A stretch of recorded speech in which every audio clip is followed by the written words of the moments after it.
Karanas na naman ang bagong pangharas mula sa China ang aerial inspection ng BIFAR sa ating teritoryo na Panatag Shoal.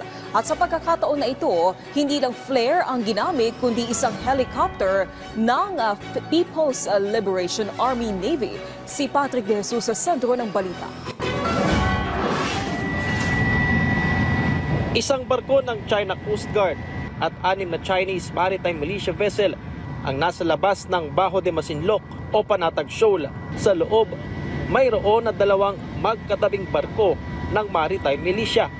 Ito ang namonitor sa Maritime Survey ng Bureau of Fisheries and Aquatic Resources o BIFAR kahapon. Sa gitna naman ito, bumuntot ang isang helicopter ng People's Liberation Army o PLA Navy ng China. Mas dumidikit ang naturang helicopter ng China sa pagkakataong lumilipad sa ibabaw ng lagoon ng Panatag Shoal ang Cessna Caravan ng BIFAR. Sa pamamagitan ng radio challenge, nagbabala ang mga piloto ng BIFAR sa helicopter ng PLA Navy na mapanganib ang kanilang paglapit. Chinese military helicopter, you are violating the flight air safety prescribed by the FAA and ICAO. You are flying too close to our position at less than 50 feet. You are endangering the safety of our crew and passengers. We are Philippine government aircraft performing commanding, fly and conduct maritime survey over Bajo de Masinloc or Scarborough Shoal within our exclusive economic zone. Be wary of safety and distance your aircraft from our position.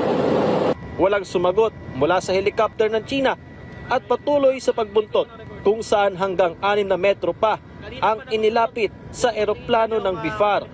Simula kanina pa nakasunod itong helicopter ng China dito sa ating sinasakyang eroplano ng Bureau of Fisheries and Aquatic Resources. Kung makikita nyo naman, napakalapit nitong helicopter ng China dito sa eroplano ng BIFAR na nagsasagawa ng maritime patrol dito sa Scarborough Shoal o Bajo de Masinloc. Naispatan din 25 nautical miles mula sa Bajo de Masinloc ang warship ng PLA Navy kung saan posibleng nanggaling ang helicopter ng China. Hanggang sa ikalawang aerial inspection ng Marpat ng hapon, sumusunod pa rin ang PLA Navy helicopter. Sa kabila naman ito, naging ligtas ang aerial surveillance at nakababa ng hanggang 100 feet above sea level ang eroplano ng BIFAR sa ibabaw ng bahura, bahagi ng paghihit ng ating presensya sa West Philippine Sea.